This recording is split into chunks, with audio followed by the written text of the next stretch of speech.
Hello friends, नमस्कार दोस्तों। जैसे कि मैंने पिछले वीडियो में आपको ये बताया था कि म्यूचुअल फ़ंड क्या होता है, इस क्या पर्पस था म्यूचुअल फ़ंड को लॉन्च करने का, कि जो लोग डायरेक्ट शेयर मार्केट वगैरह में खुद रिसर्च नहीं कर सकते, उनके पास नहीं है वो टाइम या वो स्किल नहीं है या वो उनकी फील्ड नहीं है, पर उनको पैसा तो इन्वेस्ट करना है, या शेयर मार्केट के अलावा अलग अलग फील्ड में भी पैसा इन्वेस्ट करना है, तो म्यूचुअल फ़ंड इस वजह से लाए गए।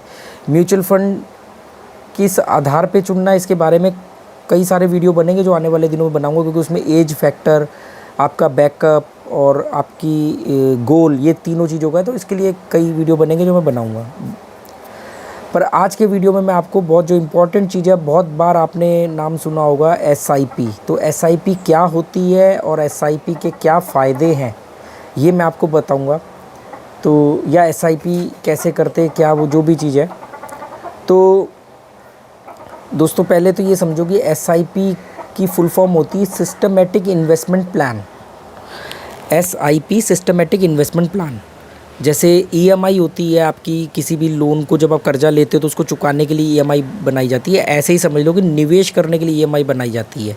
जैसे इलीगल तरीके से एक सिस्टम चलता है हमारे बीच में, कमेटियाँ, जैसे मुंबई या महाराष्ट्र वाली साइड में उसको बीसी बोलते हैं। बीसी मतलब जहाँ पे कई सारे लोग मिल करके एक पैसा डालते हैं, कमेटी। उत्तर भारत में इसको कमेटी बोलते हैं कि मतलब, पर ये होती इलीगल है, 15-20 महीने चलती है, आपके हर महीने किस्त आती है और उसके बाद आपको बल्क में एक रकम मिलती है। अब लीगली एक ये चीज़ शुरू हो गई कि आपको कोई पैसा इन्वेस्ट करना है कि आपको आने वाले वक्त पे बल्क अमाउंट मिले, तो उसके लिए एसआईपी बना दी गई, क्योंकि आप एक साथ बल्क अमाउंट है नहीं आपके पास इन्वेस्ट करने को। आप तो हर महीने 1000-1000, 500-500 रुपये जोड़ रहे हो या 10,000 रुपये जोड़ रहे हो, तो कैसे उसको जोड़ के 10 लाख बनाओगे। तो एफडी में जब एफडी करते हो, फिक्स डिपॉजिट, अब आपके पास फिक्स डिपॉजिट के लिए 10,000 रुपये नहीं है या 1 लाख नहीं है, तो उसके लिए आरडी होती है, रिकरिंग डिपॉजिट। सेम इंटरेस्ट होता है पर उसमें वो पैसा पार्ट में जाता है।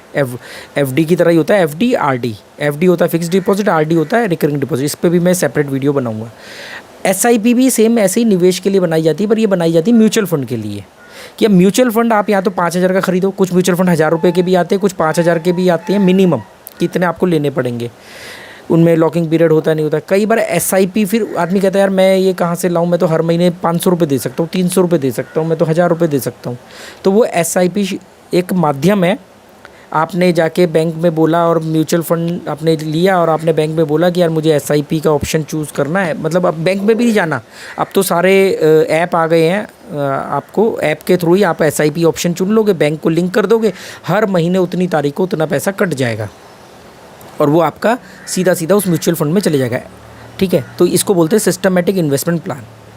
एसआईपी का एक फ़ायदा क्या होता है कि आपने फॉर एग्ज़ाम्पल आपने 1,000 रुपये महीने की एसआईपी कर दी और आपने कोई म्यूचुअल फंड चुना और उसमें पैसा डालने का तरीका आपने एसआईपी चुन लिया।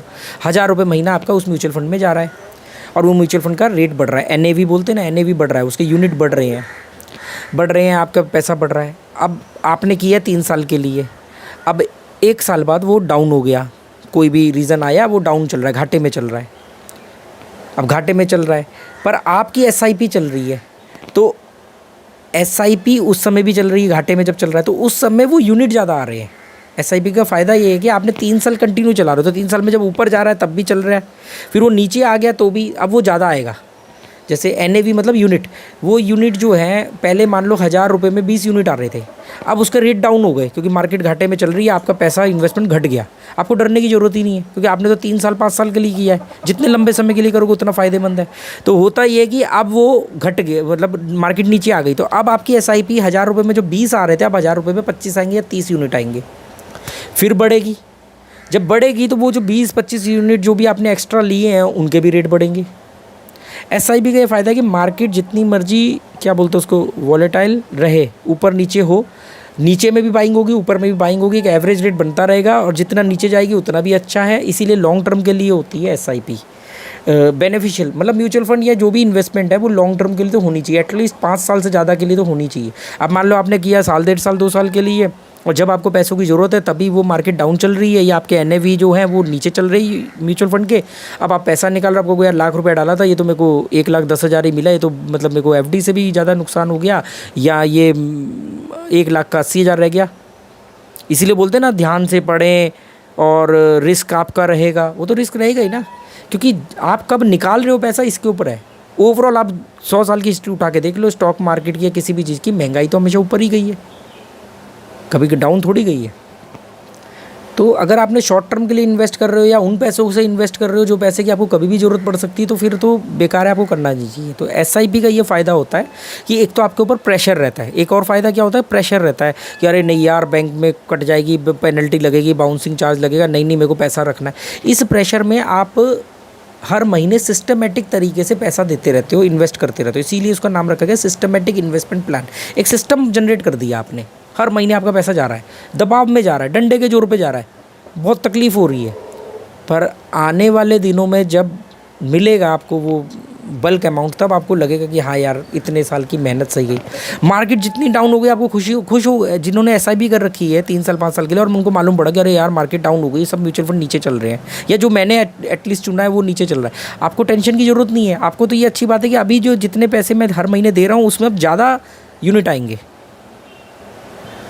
तो एसआईपी आपके लिए फ़ायदेमंद है लॉन्ग। इसमें कुछ कंडीशंस हैं, एक तो पूरी रिसर्च करो कि किस कंपनी के म्यूचुअल फंड है, वो क्या क्या कमिटमेंट कर रहे हैं, आपका कितना पैसा वो डाइवर्सिफाई रखेंगे, कितना पैसा किस फील्ड में लगाएंगे, और ये सब चीज़ें।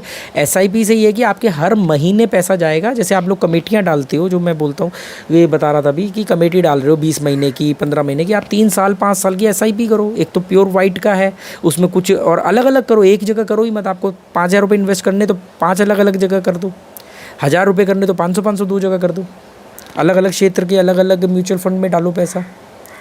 और सिर्फ म्यूचुअल फंड नहीं, म्यूचुअल फंड अभी जो मैंने आने वाले दिनों में बहुत सारे वीडियो बनाने हैं आप लोगों को समझाने के लिए फाइनेंशियल एजुकेशन के तहत, तो उसमें से एक पार्ट है म्यूचुअल फंड। ऐसा नहीं कि सिर्फ म्यूचुअल फंड में ही पैसा डालना है, कोई म्यूचुअल फंड उसमें एक बेटर ऑप्शन है डालने को। आने वाले दिनों में जब आपको अपना पोर्टफोलियो बनाना पड़ेगा, तो जिस एफडी में बोल रहा हूँ कि आपको पैसा नहीं रखना चाहिए, एफडी करने का कोई फ़ायदा नहीं है, तो एफडी में भी रखना पड़ेगा। पोर्टफोलियो बनाओगे ना कि यहाँ पे थोड़ा पैसा, यहाँ थोड़ा पैसा, यहाँ थोड़ा पैसा, ये नीचे गया तो ये ऊपर आएगा। आपको पता होना चाहिए मार्केट में कि कैसे क्या चीज़ नीचे जाती है, क्या चीज़ ऊपर आती है।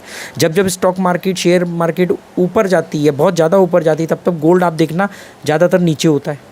जब गोल्ड ऊपर जाता है तो स्टॉक मार्केट नीचे होती है। ऐसा क्यों होता है? ऐसा इसलिए होता है क्योंकि मुनाफाखोरी करते हैं जो बिग शॉट, बड़ी मछलियां हैं, बिग फिश हैं, जो बड़े इन्वेस्टर हैं।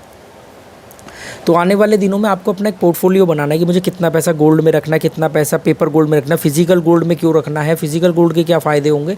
ये आने वाले दिनों में आप जुड़े रहोगे, परफेक्ट बन जाओगे फाइनेंशियल एजुकेशन में।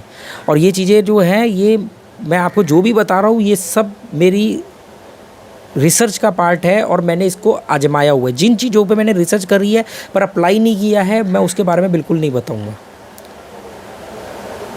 तो उम्मीद करता हूँ दोस्तों ये वीडियो आपके काम का होगा, आप लोगों के किसी के काम आएगा। Okay, good bye, thank you.